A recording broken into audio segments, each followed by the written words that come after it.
Define parameters of program. Olá, eu sou a Priscila Franco, voz da Michael Burnham, e você está ouvindo um podcast da rede Trek Brasilis.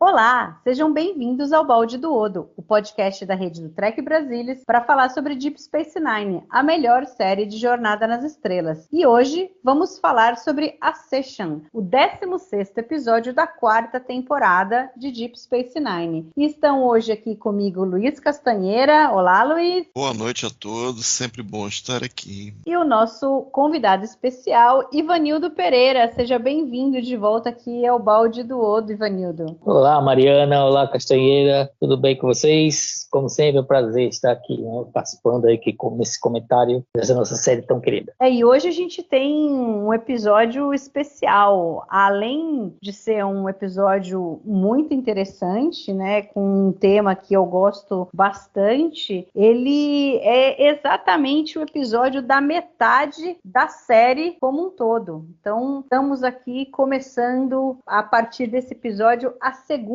metade da série Deep Space Nine. Olha só, hein? Já gravamos metade da série em Castanha. Legal, hein? Que legal. O tempo vai passando. É muito interessante. Essa jornada tem sido excepcional. Falando rapidamente assim, sobre os créditos, é interessante que esse episódio foi escrito pela Jane Spenson. A participação dela em Jornada nas Estrelas é pequena, né? Ela tinha dado uma ideia lá, um pitch lá na Nova Geração, e no fim eles fizeram um episódio com a ideia que ela tinha dado, mas ela não teve o crédito, né? Que foi o Force of Nature. E aí aqui ela trouxe essa ideia para esse episódio e acabou escrevendo também o roteiro. Mas depois ela tem uma ligação forte com o Ronald D. Moore, porque depois ela escreveu para Battlestar Galactica, Razor, Caprica. Então, quer dizer, depois ela continua aí. Ela fez, acho que, como chama? Buffy e outros seriados. Angel, Firefly. Aqui foi bem no começo, né? Aqui foi no começo da carreira dela. Mas ela trouxe uma ideia muito interessante, né? Esse é um episódio difícil, eles tinham dificuldade de falar sobre a política e a religião bajoriana, porque esses tipos de episódios não eram populares com o pessoal do estúdio. Eles viam que não trazia altos índices de rating e tal, de visualização, e aí eles não queriam que eles fizessem. Então é meio que um milagre, assim, a gente conseguir ter um episódio como esse. Ivanildo, dá uma pincelada aí do que você acha desse episódio, quando você assistiu, não sei se você lembra exatamente o que você achou dele, como que o impacto que você teve, porque fazia tempo que a gente não tinha algo assim mais específico do Sisko tendo que lidar efetivamente com essa questão dele ser o emissário. Pois é, eu gosto desse episódio, né? Eu acho ele realmente bom. Aliás, como essa temporada inteira, né? Eu acho uma ótima temporada. Todos os episódios são pelo menos bons, com exceção do The Muse, né? Daqui a pouco vocês vão chegar nele, eu acho. Mas desse em particular, é curioso a gente ver, porque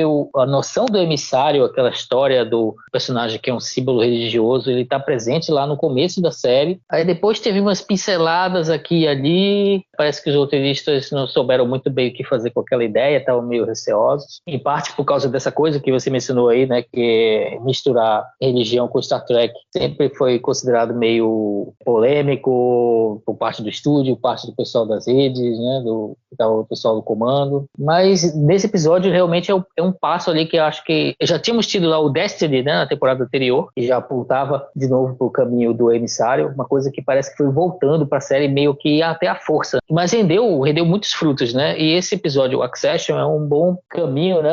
Segue o caminho do emissário. Ele continua ali, o Sisko, na sua jornada agora para aceitar pela primeira vez na série, né? Ele abraça realmente o papel de emissário. Então, eu acho que essa situação foi muito bem conduzida pelo roteiro, daquela questão do sistema de castas, né, dos bajorianos, que depois a gente vai discutir. Para contrabalancear, tem uma historinha B ali engraçadinha, com o Bashir e O'Brien, que também funciona, na minha opinião. Então, é um episódio bem redondo, um episódio bem fundamentado do ponto de vista dramático. Os atores estão bem, tem ótimos desempenhos do Brooks, da Naná, dos atores convidados também. Então, é um episódio que realmente eu considero bem bom. E você, Castanha, esse aqui me parece, tem assim uma impressão que você vai dizer que esse daqui precisava ser pelo menos um episódio duplo, né? Pode-se dizer que sim, mas o que eu queria dizer é que o pessoal aqui já estava meio que brigando para fazer episódios assim. A presença da Kai Wynn já ficou aqui em espírito, ela nem apareceu. Então aqui eles começaram a brigar. E brigar dentro da produção. E eu lembro sempre que esses episódios, o Destiny, o Succession, o Rapture e ainda outros, até o final da série, o René Chavarria esteve bem envolvido. Ele, mesmo não acreditando, ele escreveu e reescreveu parte desses episódios e ele tinha interesse nessa temática do emissário, e um dos motivos para esses episódios terem sido produzidos, a gente tem um arco mais ou menos estruturado até o final da série, não sei, tipo, rolou no emissário, eu só vou lembrar no último, né, fica um negócio meio All Good Things. Não, a gente teve de fato um arco e a gente vê progressão. É que talvez numa série mais moderna a gente teria uma continuidade maior, uma densidade maior de episódios, falar mais especificamente ou frontalmente dos profetas, mas numa série mais moderna você teria menos episódios também. Então aqui a coisa meio você brigando com o estúdio, uma situação pré-revolução, você tendo que brigar com o estúdio para fazer episódio, que é uma coisa meio... Pessoa que trabalha no criativo, ficar ouvindo para não fazer outra coisa, é meio broxante mesmo, é difícil. Mas esse aqui eu acho que a ideia da Jane Espenson é muito boa. E se aparecesse um outro emissário? E como é que o Sisk ia se sentir? E eu acho bonitinho que tem um episódio, eu acho que é Voices of Dead People, da Buffy, que você tem uma narrativa circular, né, com música e tal. Aqui não tem a música, mas se você reparar bem, tem uma espécie de narrativa circular, com o Sisko meio aquela coisa ensaiada, protocolar, para dar a bênção lá pro casal, e no final ele tá sorrindo, ele tá meio que achando uma coisa que ele pode gostar, literalmente abrindo o coração, a mudança de atitude que a gente vê ao longo do episódio. E claro que eu acho que é um episódio muito bem sucedido nisso, tem momentos muito legais, a gente pode continuar conversando, mas sempre deixou uma impressão legal pra mim. Eu acho que só o final que eu começo a pensar que eles não falaram dos específicos dos profetas ao longo da série, como eles funcionam, né? Não quiseram explicar, no sentido firmeza de explicar aquela coisa do We Are of Bajor. Existem teorias de fãs que casam bem nisso, óbvias até. Nunca colocaram em tela, nunca fecharam questão do que realmente são os profetas, a relação deles com os bajorianos. Tem algumas teorias bem óbvias. E aqui você tem, Veleiro Solar, você tem Caiopaca, você tem a coisa dos Dijaras, você tem a retomada da coisa semicomatosa do Sisko lá, The Ship, não, aquele cara da Nebulosa, esqueci agora, Starship Down. Isso só falando da história A, na história B também tem um callback, interessantemente é do Disaster, que é meio análogo ao Starship Down, que o Worf ajuda a Keiko a dar a luz. Então tem várias coisas assim interessantes, mas a ideia do outro emissário, que era o título original do episódio, é muito interessante. E talvez o final seja um pouco mais fácil do que o ideal, talvez pudesse expandir, porque o episódio nos leva a pensar como muitas coisas acontecendo, que poderiam acontecer, e a gente meio que vai aceitando, vai piscar o olhinho aqui, o olhinho acolá. Algumas coisas acontecem um pouco rápido demais, assim, poderia ter um tipo de expansão disso daí. Tanto nessa progressão quanto a questão dos profetas, expandir um pouco eles, dar mais pistas e tal, mas de toda maneira é o que foi feito há décadas atrás, e eu ainda gosto muito do episódio, realmente eu gosto muito do episódio, tem cenas que eu curto demais, e tem muita vida, e às vezes a gente coloca no diálogo de que esses caras são melhores amigos, aí daqui a pouco se encontra a pessoa, e daqui a pouco já tem amizade, na outra cena já tá dando a vida pelo outro, sabe? Tu vê que é falso. Você vê que é muito falso. E aqui você vê a progressão, aí eu tô falando da história B também, dos O'Brien e do Julian Bashir, e você vê todo o desenvolvimento das besteiras, das coisas ordinárias, e você sente aquilo ali, são pessoas que realmente existem, que você pode se relacionar, ou poderia ao menos se relacionar diretamente, é muito legal. Às vezes a gente pula muitas etapas e você compara com isso aqui, falando da história B talvez, mas poderia falar da história A do Sisko e da Kira. É muito legal mesmo, é uma série que faz diferença isso, essa coisa desse desenvolvimento, essa coisa continuada, deixar as coisas acontecendo, é muito legal, o quanto você sente os personagens próximos uns dos outros. Sim, não é, acho que isso é uma das melhores coisas do episódio, é como as pessoas estão sendo afetadas pelo que está acontecendo. A história A, mais pela chegada do emissário, então a relação da Kira e do Sisko, dela percebendo que ela tem que tentar buscar o Dejara dela, e aquela conversa dela com o Sisko lá é maravilhosa, aquela lá, acho que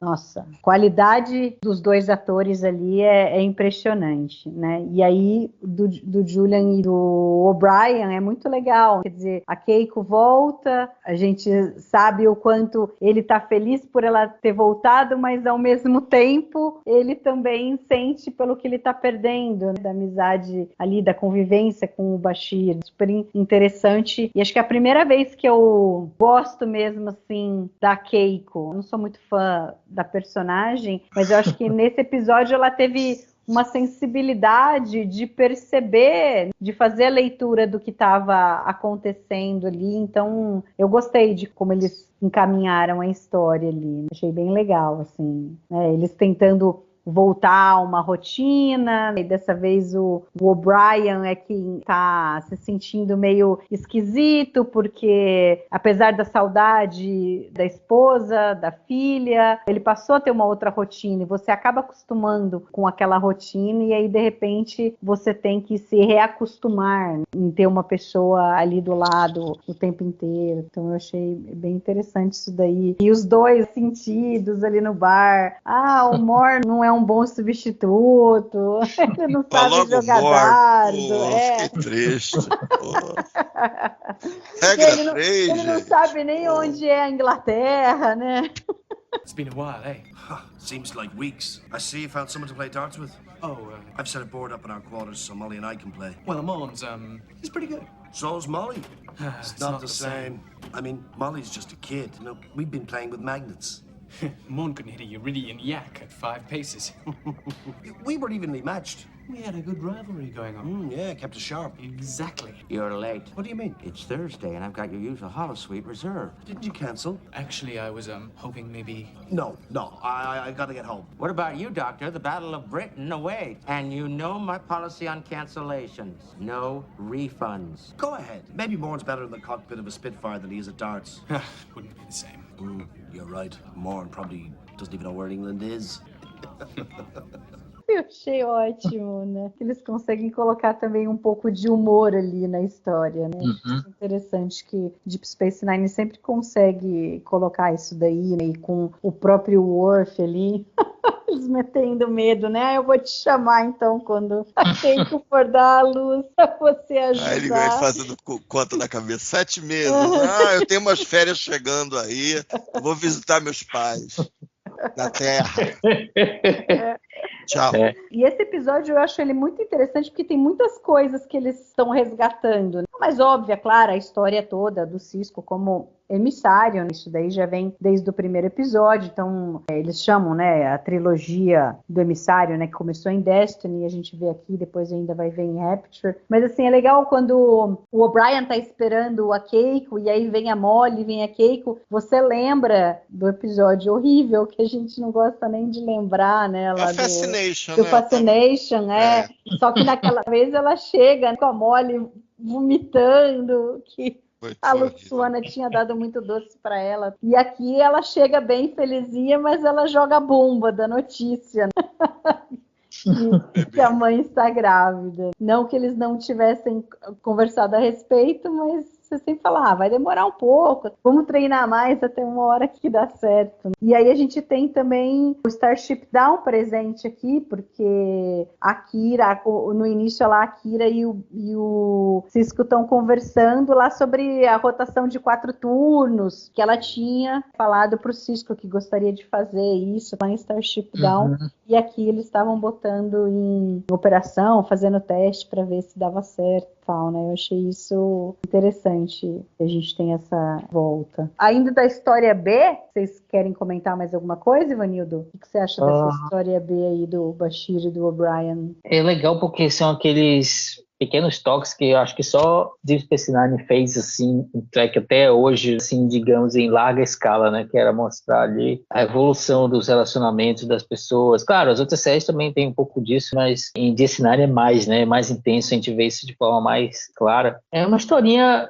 até boba, né, de 2 amigos que não sabem bem o que fazer ali quando a esposa de um deles volta, né, e tem que reorganizar ali a rotina. Mas funciona, né, porque é construído por tudo que a gente viu antes. Aliás, como vocês mencionaram aí, faz referência até a outra série, né? A nova geração, que lá quando nasceu a filha dos O'Brien, né? Então, pegar a continuidade de um jeito e usar de forma interessante e para fundamentar e cada vez colocar um bloquinho ali em cima da grande torre, que é a evolução dos relacionamentos ali dos personagens, um tijolinho a mais, que depois, como o Castanheira falou, faz com que eles pareçam bem reais para nós, faz com que eles pareçam gente como a gente, né? Apesar de estarem lá no espaço, no século tal, e viverem ali num universo diferente do nosso, né? Mas ainda assim eles são relacionáveis, né? Então, é aquela coisa que só Deep Space Nine poderia fazer isso aí, dessa forma, como faz bem feito. Esse episódio e essa história serve para contrabalancear um pouco a seriedade também, né? Da outra história principal. Sim, eu gosto deles muito do Bashir e do O'Brien se abraçando. Eu acho que aquela coisa deles quererem estar juntos ali, homens, eles não eram nenhum menino, especialmente com o Minen. Eles estão atuando assim, e a química funciona, eles realmente querem estar juntos. E você acha legal pra caramba. E é bem legal que a Keiko percebe isso e faz aquele truquezinho clássico, aquilo ali, mas funciona tão bem, faz tanto sentido, eu acho tão correto da parte dela, é tão legal da parte dela, que é inofensivo, né? E no fundo, às vezes a pessoa age de uma maneira que poderia agir de outra maneira, sentindo ciúme. Mas não, achei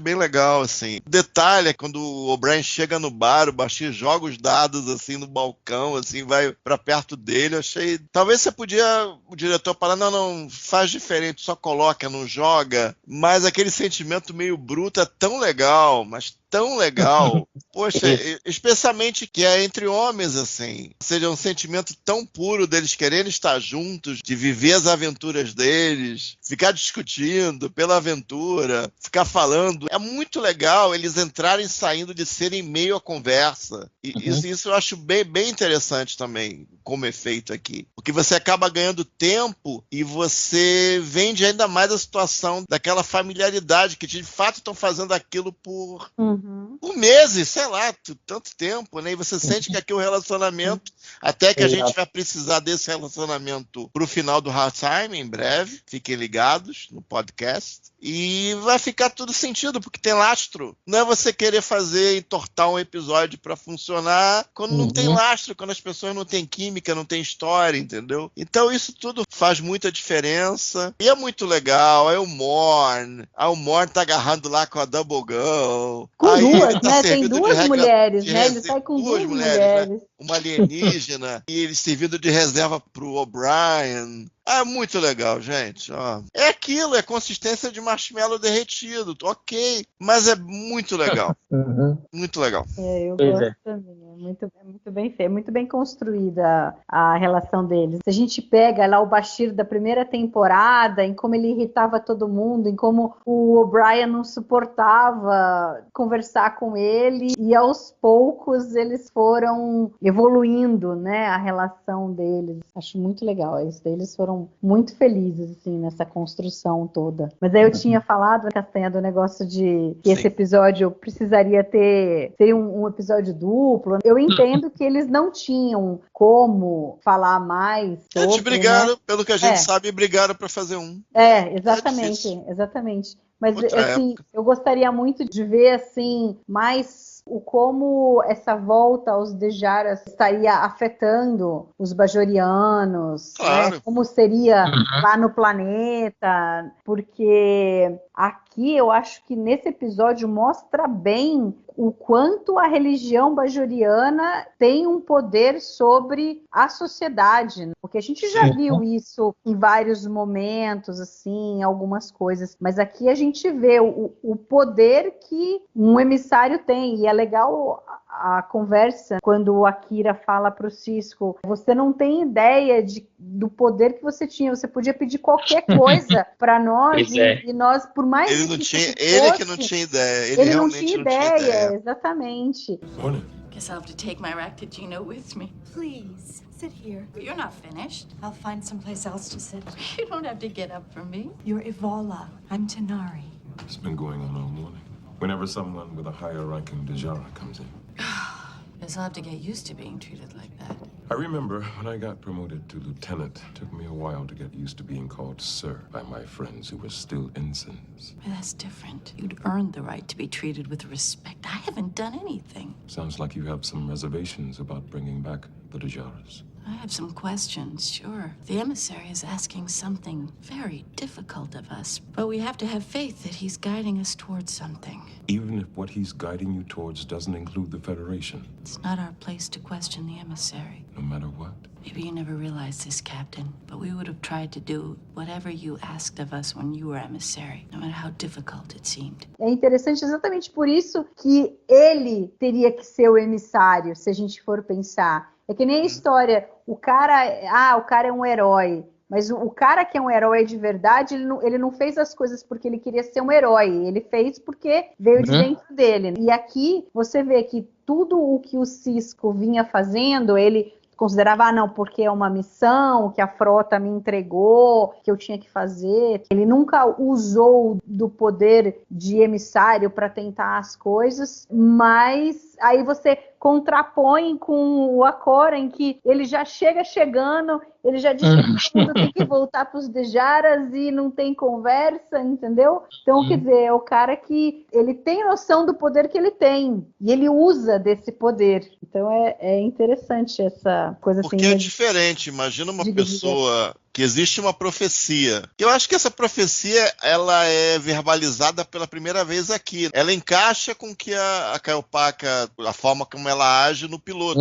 e com o piloto. Mas a primeira vez que ela é articulada é aqui. Então você imagina uma pessoa que viveu há muito tempo atrás naquela sociedade e faz parte da cultura dela a existência dessa profecia. Aí ele descobre que ele é o agente daquela profecia. Então vai subir na cabeça mesmo. Que ele teria que agir de uma maneira meio doida mesmo, cultural até. Eu acho isso legal. E do conflito que vem e o conflito que faz com o Cisco é muito bacana. Não, e pensando assim na cultura bajoriana, porque lá atrás, há 200 anos, quando eles viviam nessa coisa de casta, era uma coisa mais conservadora a sociedade, se a gente for pensar. Então, é interessante que daí, obviamente, quando você tem um sistema de castas assim, tem aqueles que têm mais privilégio do que outros, né? E ele, como poeta e bajor, pelo pouco que a gente sabe assim da cultura bajoriana, eles tinham muito respeito, era o pessoal que era da parte da cultura, era uma posição mais elevada na sociedade, né? E aqui eles estão mostrando, então o cara era poeta, e aí agora ele é o emissário, a gente vê que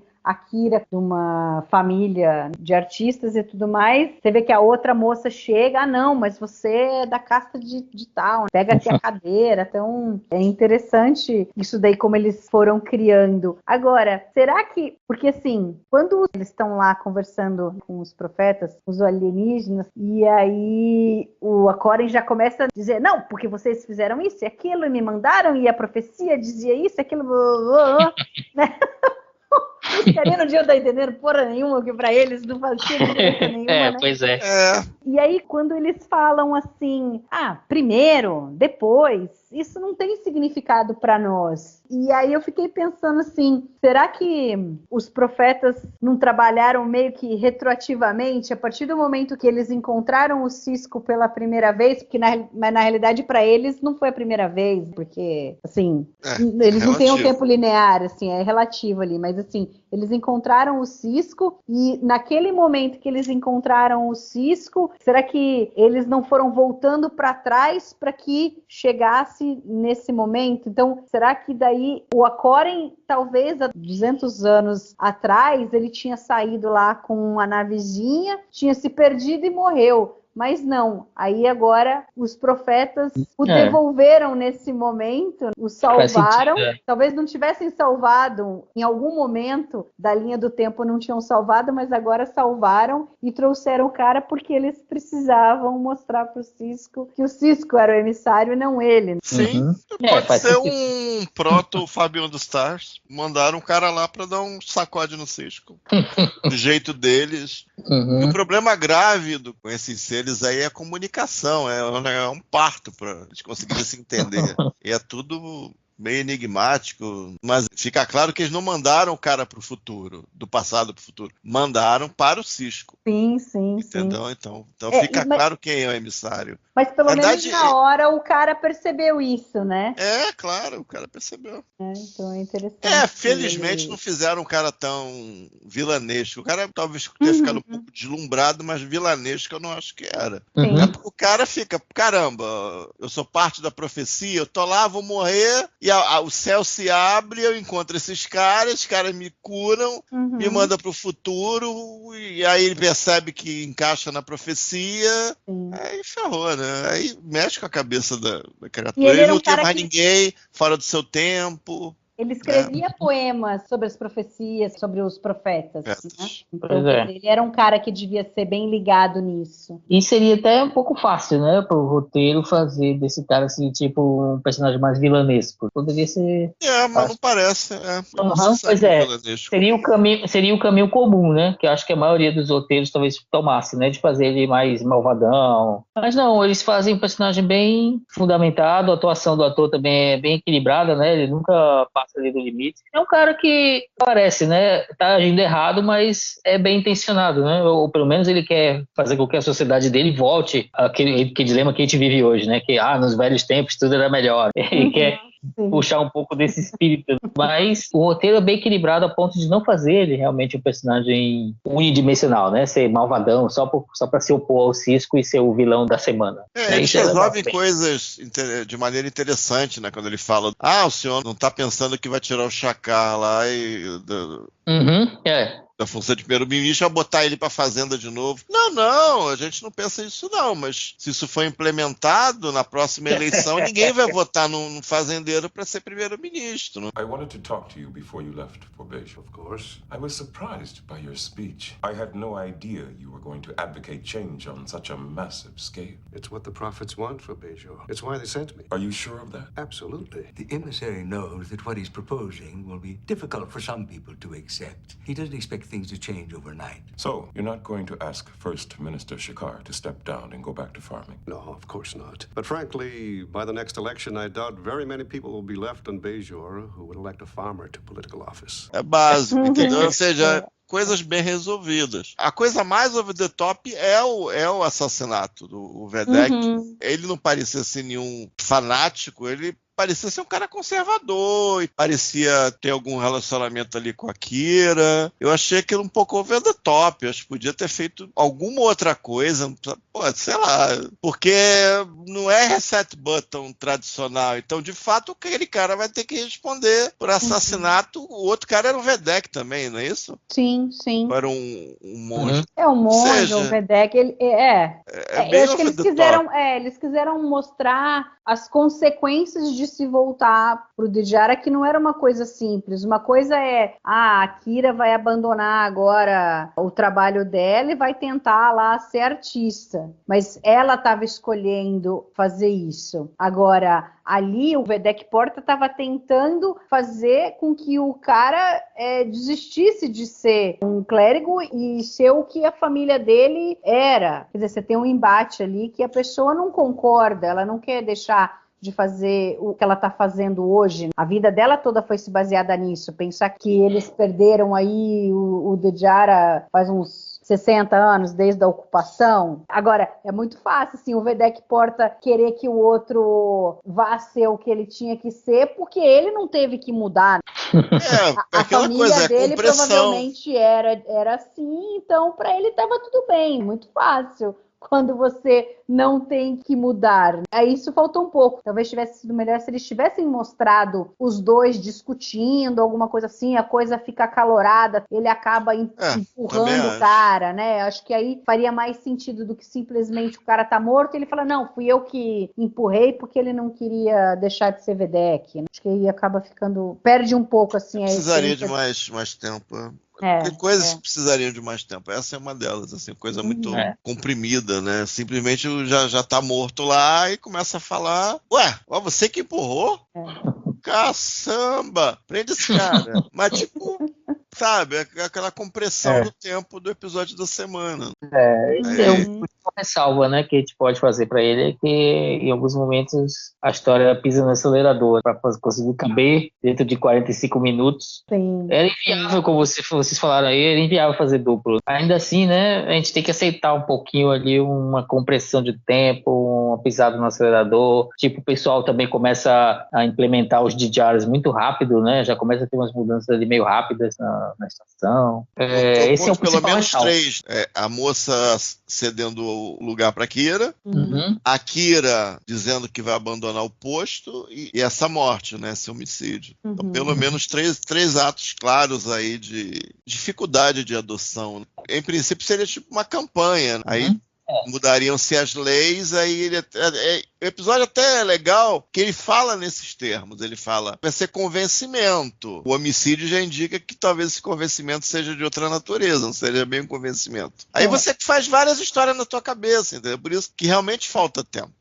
Você começa a fazer histórias de opressão, mas aí ficou-se aquela coisa comprimida e você meio que fica a ver navios em certos aspectos. Mas é ruim, a federação ia detestar, já começou a detestar, aí faz o zigue-zague do Cisco. Foi legal, a federação nunca desejou que ele de fato fosse emissário, mas ele abandona a posição do emissário e acontece isso. É legal, essa coisa toda eu acho muito, muito legal.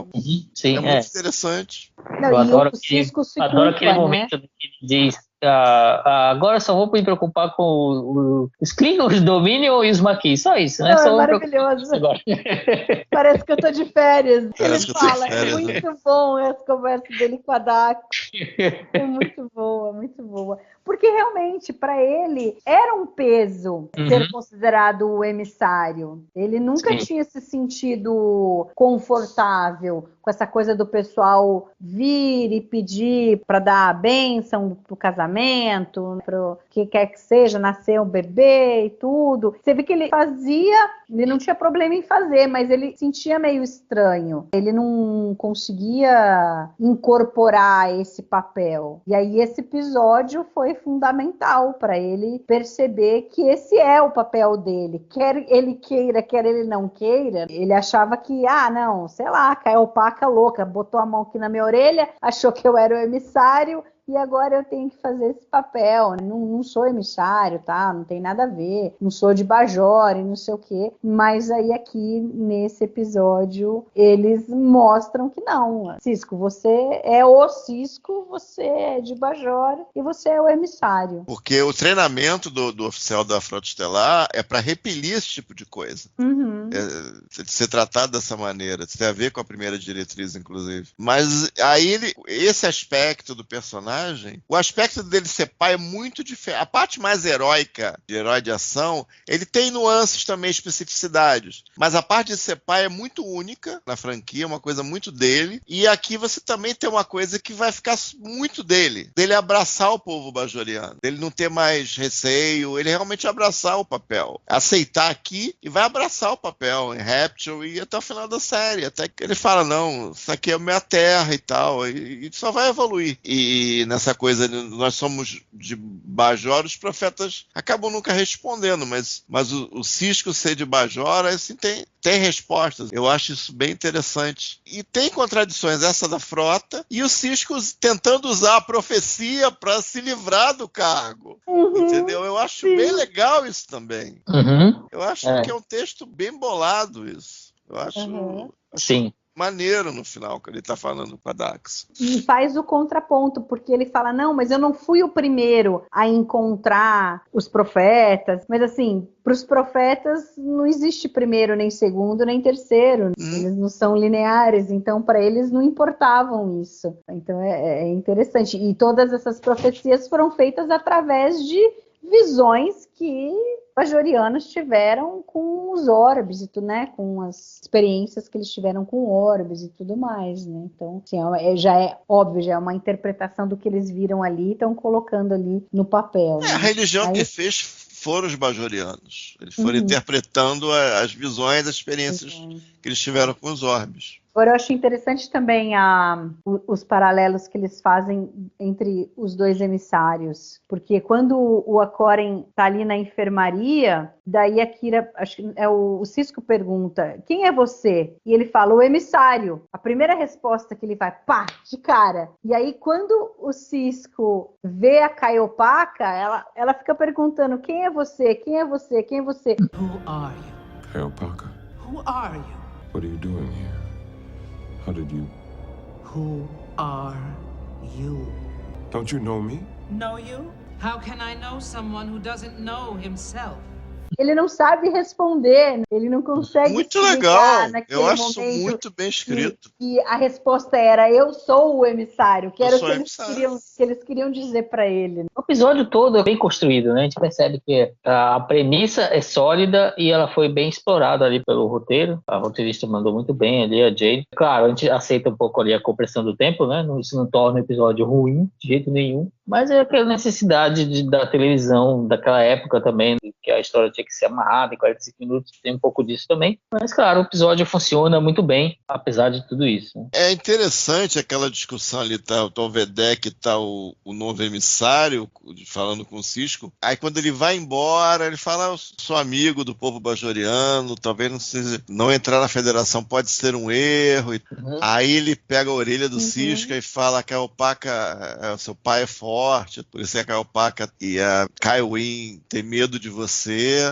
E mais ainda, adeus, capitão. Aí o Sisko fala, adeus, emissário. Acho que ele fala adeus, emissário. Então é como se você tivesse um desacoplamento dos dois papéis. É como se você tivesse assim, tipo, o Fábio onde está, você podia ter um reflexo do novo emissário no espelho, refletindo um Sisko vestido com aquelas mantas, sem uniforme da frota e tal. Eu nunca tinha pensado nesses termos, mas acho legal, tipo, uma separação. Parte dele tá indo ali. E ele sente que parece que tem algo dele que tá indo ali. Ele se sente estranho com aquilo tudo. Ele se sente muito estranho. Eu achei bem bolado também. Depois de tanto tempo, ainda consegui ter ideias novas do episódio. Eu acho legal. Acho que o episódio foi bastante bem pensado. Quando a gente para um pouco para pensar nisso, essas noções, as pequenas coisas que acontecem em cada cena são muito sofisticadas, né? A gente vê esse próprio momento que você falou aí, né? Isso é uma coisa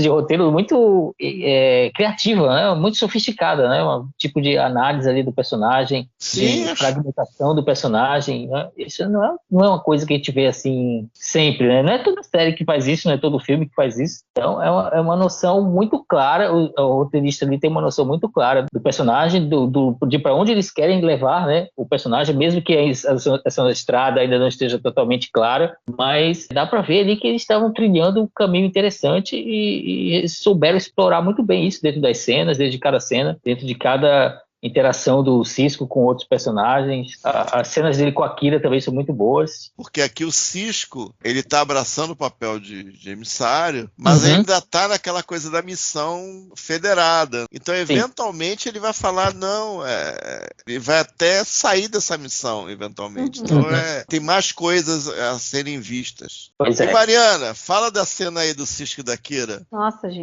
Não tem ninguém pra botar no lugar da Kira. Não, é Bom, maravilhoso, né? Ela 2 vezes ela fala, né?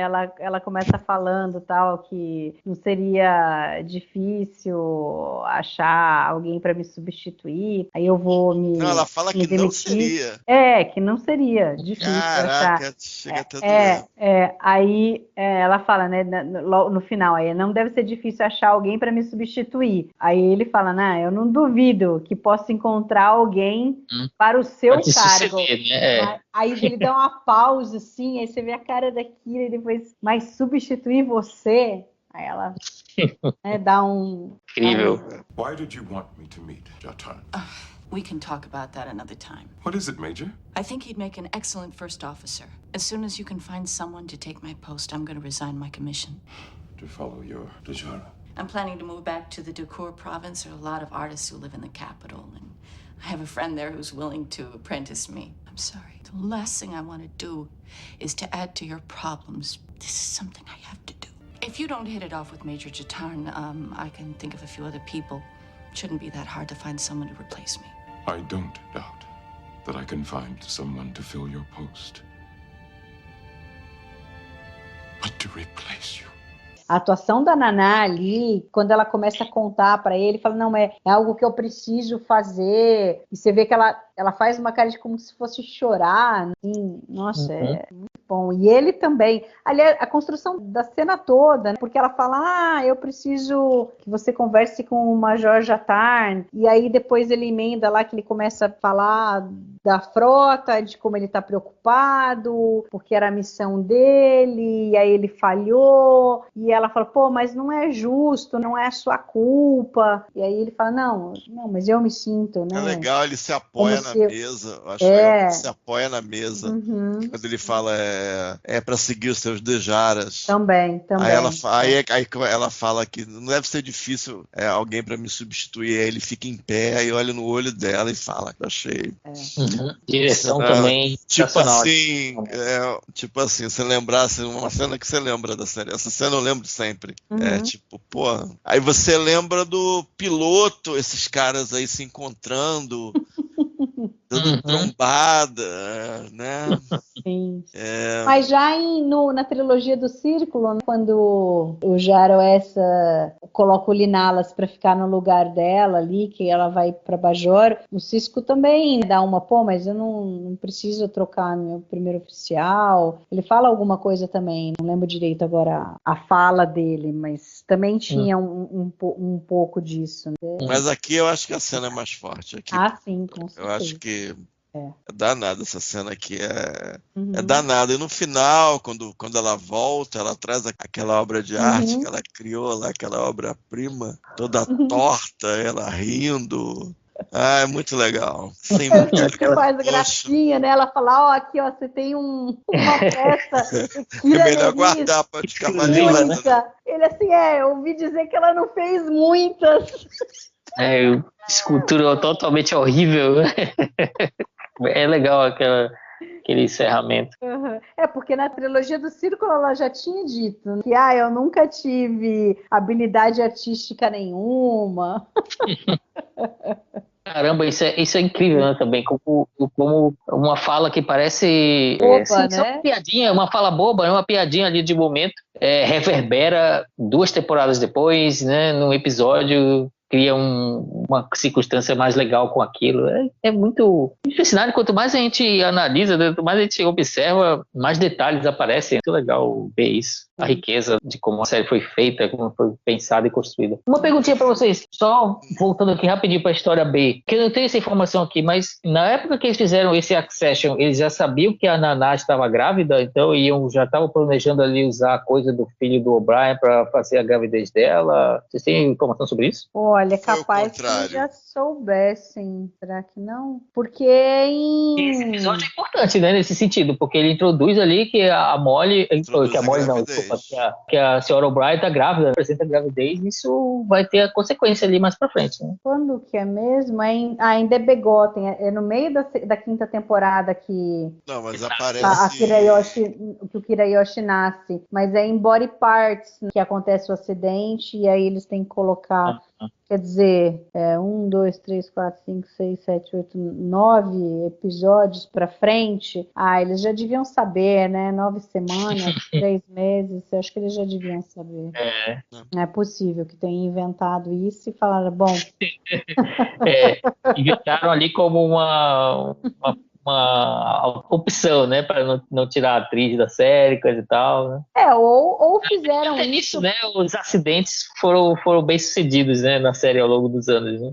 Ou eles fizeram isso da Keiko por conta da dinâmica ali com o O'Brien, família, e aí isso calhou bem na história. Eles puderam usar isso, resolveram o problema de mostrar a Kira grávida, não ter problema de filmar, nada, né? Eu prefiro essa solução. Tiveram essa ideia sci-fi, em princípio teria que ser um filho da Kira com o Shakar, aí eles deram essa solução sci-fi dela levar a termo o filho dos O'Brien. Mas eu prefiro a Kira essa... com o filho seria meio... Ia ser um elemento a mais na história dela aí que ia ser difícil, porque você tem que criar história... Onde está o bebê enquanto ela está lutando, está na Defiant, faz 3 semanas que ela vai para lá e para cá e cadê a criança? Então, você acaba criando um problema na história que você não podia contar, né? A opção foi... A gente vai chegar no episódio, comentar e tal, a parte técnica, inclusive. Mas eu prefiro... Quando tem a gravidez da atriz, eu prefiro introduzir. A gente teve outros casos em Star Trek. Teve a B'Elanna... A Gates McFadden também ficou grávida, né? Agora eu não lembro qual temporada, mas a Gates McFadden não foi escrita na série, né? Eles tiveram que fazer o truque, né? Eu não lembro agora qual temporada. Também não, agora não tenho certeza. E eu acho que a B'Elanna acho que também estava grávida, não estava? A Roxanne Dawson. A Roxanne Dawson, ela filmou grávida também. Ela estava grávida. Não sei se agora foi na 4ª temporada, porque... Teve o bebê e tal, de um relacionamento escrito na série. Mas agora eu não lembro se a atriz estava grávida também. Eu também não tenho... Eu não tô lembrando. Eu sei que acho que por volta agora da 4ª temporada, não sei, que eu tava ajudando lá nos G10, e aí eu lembro que tinha alguma trivia de que a atriz estava grávida, e aí eles ela estava grávida, tudo bem. Que filmar e tal, pra esconder, mas a personagem não tava, pelo menos naquele ponto que... Então foi isso, ela ficou grávida, não mostraram a barriga, aí depois a personagem ficou grávida, isso que você tá dizendo? Agora, eu não tô lembrando agora. Eu não tô lembrando direito, voz já tá difícil. Se for isso que você tá descrevendo, que eu acho que ela fica... A B'Elanna fica grávida mais pro final da série, se eu me lembro corretamente. Isso da B'Elanna ficar grávida, eu já não sei. Eu estou na 3ª temporada de Voyager, até esse presente momento, quando estamos gravando. Eu não sei dizer se a B'Elanna ficou grávida. Deixa eu ver se teve mais alguma. Teve a Sinequa, mas acho que ela não chegou a gravar grávida. Acho que não. O que vocês acham? Porque, assim, eu acho que o Richard Libertini, né, que faz o Corin Lang, eu acho que ele foi interessante, porque ele é um cara calmo, ele fala as coisas de uma maneira calma, a maneira dele falar as coisas, como que eu posso dizer, não é brigando, mas ele se impõe de uma maneira calma. Mas, ainda assim, o Aira não gostou muito. Ele fala que ele queria um oponente melhor pro Sisko. Tanto que a primeira opção dele, ele queria o David Warner para fazer o Akoren. Falando do David Warner, você começa a pensar que seria um vilão. Pode não ser, né? Que ele também fez o General Klingon lá do Undiscovered Country. Mas também fez o cara que torturou o Picard. Quem que ele estava pensando quando falou David Warner? Não sei, eu gostei da atuação desse cara. Eu acho que ele é bem light. Eu acho que às vezes questões assim mais complexas precisam de um cara que não seja muito vilanesco. Eu acho que fica melhor. Eu acho que envelhece melhor, inclusive. E é diferente do que você vai esperar. Eu queria mencionar que, voltando à cena do Sisko e da Kira rapidamente, a cena, é que acho que até a trilha sonora era aberta, mas geralmente é uma musaca, é um troço bem de elevador e tal. Mas aqui é uma musaquinha, mas quando ele fala, dá uma crescida na trilha, achei até isso isso eu achei legal, e fica ecoando no rosto e aquela nota, não tem um acorde, sei lá, ali da música, é bem legal, acho bem marcante, sim.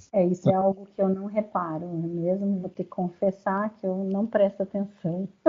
Não, mas as músicas da Era Bergman não são memoráveis, eu tenho uma ou outra que eu lembro, mas isso aqui, porque eu gosto tanto da cena que eu fiquei olhando, aí eu falei, tem um crescendo assim, que é diferente, a música que o Rick Bergman permitia acentuava, mas é como se não acentuasse, era meio envergonhada. E, de certa maneira, com o tempo você acha até legal, que não é pesada, não fica sublinhando o que as pessoas estão sentindo. Então, de certa maneira, isso é legal, mas você sente falta de uma música mais memorável, né? Tem poucas que você acha realmente memoráveis que você lembra. O que eu reparei é que o Les Landau, que o diretor, ele fez assim uns closes, né? Tem uma hora que, agora eu não consigo lembrar que hora é, mas que conforme vai falando, não sei se é a hora que o Sisko descobre que o Akoren é o emissário, ou se é quando ele tá conversando com a Dax, não sei, mas vai dando um close na cara dele, assim, até chegar bem pertinho, assim. E depois teve algum momento também com a Dax. A câmera vai se aproximando com a Dax. Ele e a Kira, e aí também... não, é a Kira e o Odo, na cena da Kira e do Odo, que também, então, primeiro os dois lá em cima, né, você tá vendo de cima, e vai aproximando, até ficar na tela só praticamente os dois, da cabeça aí até... tinha que ter uma grua ali, ele foi aproximando dos dois, assim. Achei legal, achei bem feito, sim, perfeito, isso mesmo, achei bem feito. É interessante ter uma preparaçãozinha, e ter aquela troca ali da Kira com o Oda, ele falando da religião, aí a Kira rebate, fala sobre o ponto de vista de uma pessoa religiosa, ou mais especificamente que tem a fé. Depois também tem uma que sendo até melhor do pessoal no Ops, lá no Rapture, a gente chega lá também. Aí depois do discurso, quando fala coisa dos Djaras, aí que tem essa parte, né, da câmera na grua mesmo, e vai levando a câmera lá, vai aproximando a Kira em cima dela, como se ela percebendo que vai dar merda. E ao mesmo tempo o Sisko tá olhando pelo monitor, com o reflexo dele no monitor. Eu achei bem bolado. Não chama muita atenção pra si a direção dele, mas ele teve um cuidado assim com os personagens bem interessante, assim, bem sensível, né? Porque é um episódio muito voltado pra personagem, né? Sim. O cara fez direitinho. O cara teve uma ideia legal e tá todo mundo ali, aí eu vou botar a câmera na grua para ir em cima da... é contra-intuitivo, né? Eu começo lá e o cara faz o discurso, aí eu vou em cima dela. Eu achei legal, é uma solução interessante ali, para mostrar que ela mesma tá sentindo que vai dar merda. Vai dar merda isso. Ela própria, ela que tá disposta a fazer de tudo ali pelo emissário, seja ele quem for, ela percebe se vai dar merda. Ela vai apertando, né? Com as paredes se apertando, a câmera se aproximando. Primeiro ela levou uma apertada do Odo, e aí depois no final você vê ela batendo palma ali, meio que batendo palma por bater palma. Ela bate palma entusiasmada e depois ela bate aquela palma porque tem que bater a palma. É legal mesmo. Apertando a Kira ali. Pois é. É um episódio legal, como vocês falaram, né? É muito conflito interno, né? Nessa história. O tempo inteiro ver o que a presença daquele personagem ali vai causar no Sisko e na Kira, principalmente. Então, é um episódio de conflitos internos, assim, não é um episódio que tem batalha ou luta física, disparo de phaser, nada disso. É um episódio mais interno mesmo, e nesse sentido ele é muito bem sucedido. Tem umas escolhas de direção, como vocês falaram aí também, muito interessantes, né? Então, o episódio realmente é aquele episódio que aparentemente parece ser simples, mas que ele tem sua importância para a série. Aliás, tanto a trama A quanto a trama B tem a sua importância para a série, porque daqui para frente as coisas que a gente vê nesse episódio vão ter consequências, né? Nesse sentido, ele é muito bem realizado, né? Ele não tenta colocar ali a história para colocar mais ação, não, ele se foca mesmo no dilema interior dos personagens e ganha muito, né? Porque os atores ali arrebentam, né? Tanto o Brooks quanto a Naná. E é isso, né? As atuações são o que conduz a coisa, né? A atuação dos atores e a forma como o conflito interno é exposto. Na hora que o Odo fala pra ela, isso quer dizer que ele nunca foi o emissário? Major, come to see Akoren speak. The emissary's first public appearance, I wouldn't miss it. I'm surprised to hear you call him that. Why? Khorram Lan is a great man. He's been with the Prophets for over 200 years, and now they send him back to us. Yes, but 2 days ago you believed Captain Sisko was the emissary. Well, he made it clear he wants to step aside. Does that mean he never really was the emissary? No. But they can't both be. I don't know. What do you want from me, Odo? Forgive me, Major, I don't mean to be difficult, but your faith seems to have led you to something of a contradiction. I don't see it as a contradiction. I don't understand. That's the thing about faith. If you don't have it, you can't understand it. And if you do, no explanation is necessary. Não, isso é uma pergunta difícil. Mas o que você quer de mim, né? Do tipo... Não, isso é uma pergunta difícil, gente. Ele ter perguntado isso foi lá dentro mesmo. É uma pergunta muito difícil de responder. Achei muito bem bolada a pergunta do Odo. E ela responde não. Aí ele fala, pô, mas os dois não podem ser. Caraca, o cara ele espeta mais, né? Mais. O Odo, quando quer, é terrível. Ele fala assim, pô, mas eu não quero ser chato, mas a sua fé parece ter levado você à contradição.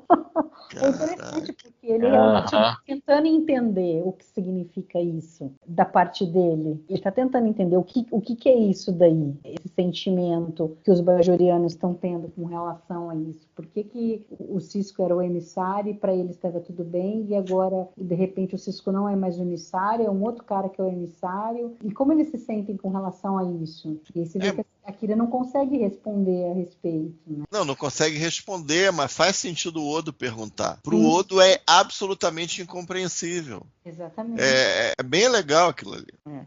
Quem escreveu isso tem um ouvido bom para os personagens. Assim, o cara faz a pergunta, vai apertando, aí tem um de, não, vamos lá, vamos bater palma. Odo, chega, vamos bater palma. Aí o cara fala, aí deu merda. Aí foca em cima dela, daí ela bate aquelas palminhas lá de nada, entendeu? É muito legal, gente. Muito legal.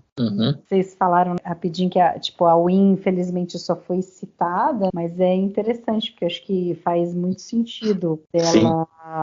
Provavelmente topar, né? Ela iria ser de uma casta também que era religiosa, então ela não tinha problema com a posição, que ela não precisava entregar a posição dela, e ela sempre foi mais conservadora, então isso poder afastar realmente a federação, fazer Bajor para os bajorianos, que era uma coisa no início que ela queria, né? Ela não queria ali federação. Até isso é interessante também, porque a personagem não precisa nem aparecer pra gente ter a noção de que ela tá ali por trás, né? A sombra dela tá ali de alguma forma, né? Então, a personagem foi tão bem estabelecida, né? Que ela não precisa nem aparecer para você saber que a nuvem dela tá por ali, né? Que de alguma forma ela ia se aproveitar ali daquela situação.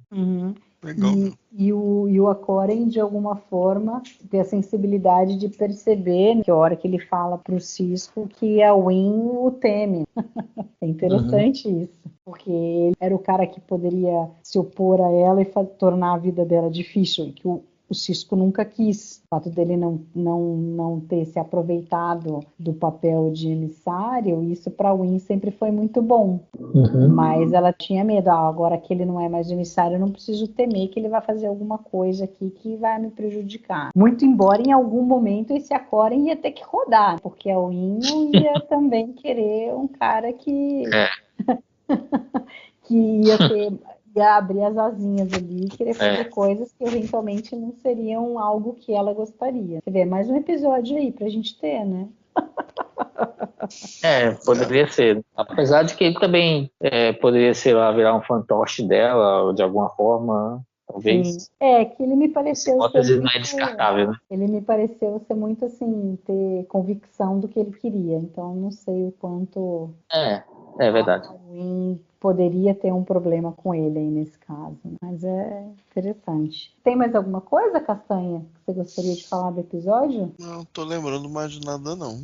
Acho que a gente esmiuçou todas as cenas, eu acho, praticamente. Acho que sim, gente. Não tô lembrando mais de cena nenhuma. Tem só uma agora que eu lembrei agora aqui, que é interessante também, que quando o Cisco tem a visão, que daí ele vai lá com o Bashir, né? E aí o Bashir fala pra ele, eu achei interessante o Bashir falar pra ele, tudo bem, né? Eu posso te dar aqui um supressor aqui pra você não ter mais essas, né? Ele fala que é a visão sombra. A sombra do orbe, alguma coisa assim, né? Assim, só que ela só acontece, né? Os bajorianos acreditam que isso só acontece quando a pessoa está ignorando o que os profetas querem que a pessoa faça. Então, quer dizer, mais uma coisa pro Cisco pensar, né? Do tipo, quem sou eu? Não, e é legal. Desculpa, tem sim. É que na primeira aparição ela é uma sombra de orbe, ou seja, Orb Shadow. Na segunda aparição ela é um profeta. Aí ela fala que nós somos de Bajor e você é de Bajor também. O Cisco é de Bajor. Então, lá no final. Eu entendo que as duas aparições dela são distintas. Uma é um Orb Shadow, deve ser meio automático da experiência em si. Aí no final, suponho que seja um profeta, que eles ali, cada um como a imagem de um regular da série, esteja representando um profeta ali. E também foi estabelecido que eles... já tinha sido estabelecido que eles podem mover as pessoas ao longo do tempo, aqui estabelecido que eles podem curar. Lá no Zek, lá no episódio de Ferengi, já dava a entender que eles poderiam curar, ou talvez até modificar as pessoas, aqueles claramente são capazes de curar. Esse tipo de habilidade já foi mostrado aqui. Acho que é isso. Será que esse negócio da sombra, será que era involuntário? Ou será que os profetas têm algum controle em relação a isso? Pelo menos nesse caso do Cisco. Pode ser, né? Se a gente pensar eles mandaram o cara lá pro Cisco perceber que ele, que na realidade é o emissário. Que não é tão automático. Pode ser. E aí, de repente, eles estão vendo, o cara não tá se tocando que ele tem que se tocar que ele é o emissário. E aí eles mandam essa visão pra ele. Porque o Cisco vai ter outras visões depois lá em Shadows and Symbols, que não é com o orbe, certo? No Rapture ele tem muitas visões. Não, ele tem muitas visões, só que elas não são mostradas. Não tem as imagens. E não foi com o orbe, certo? Não era porque ele tava... Não, tem orbe sim. No final tem orbe. No final, mas antes não, né? Não. Ou seja, os profetas, na realidade, têm a capacidade de aparecer para alguém que não necessariamente através de orbes, né? Sim. Ele no Fábio on the Stars mostra que eles podem simplesmente mandar a visão ou a mensagem. Simplesmente podem mandar. E você, Ivanildo, tem mais alguma coisa? Não, acho que a gente esmiuçou bem. Não consigo lembrar de mais nada, né? Muito bem, então vamos para as notas de Accession. Castanha? 3,5 para mim. Acho que discutindo aqui com você, eu ia dar 3, mas agora pensando aqui, acho que vale realmente dar uma meia estrela mais também, 3,5. Eu vou ficar igual a vocês e vou dar 3,5. Acho esse episódio realmente excelente, a capacidade que eles têm de criar essas coisas, de fazer os links com coisas passadas, essa construção da amizade do Bashir e do O'Brien, a construção do Cisco como emissário, como ele vai vendo isso ao longo do tempo, né? Então, aqui é uma virada importante. Sim. Acho que o episódio é muito bom.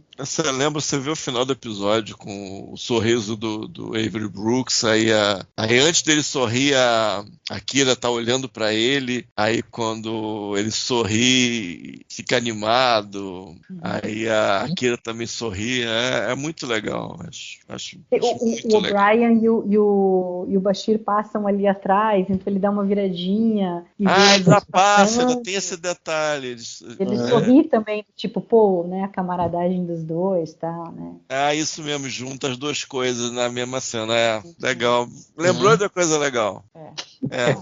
Esse é bem legal mesmo, bem bolado. Não, bem tem bolado. muita coisa boa mesmo.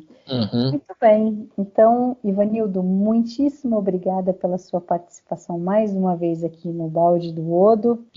De nada, é sempre um prazer conversar sobre Deep Space Nine com vocês dois, né? Vocês são fãs também, adoram, né? São inteligentes, o debate é legal, cada um contribui aqui para dar uma outra visão sobre o episódio, às vezes. às vezes acontece, né? Cada um acaba contribuindo no debate para apontar uma ideiazinha que alguém pode não ter percebido, uma noção, né? Então, o debate é muito legal. Eu gosto muito de participar aqui com vocês. Sim, com certeza. Obrigada, Ivanildo. Castanha, brigadão também pelo bate-papo mais uma vez. Como sempre, é muito gostoso estar aqui conversando contigo sobre Deep Space Nine. E com você também e com o Ivanildo. Muito legal. Muito obrigada a você que ficou nos escutando até agora. Essa é uma jornada apaixonante. Estamos aqui no meio da série.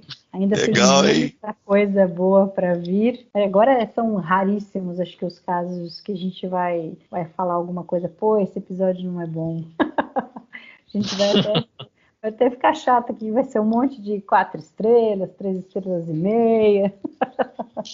Mas assim que é bom. Muito obrigada e a gente encontra vocês daqui 15 dias com o próximo episódio. Até lá.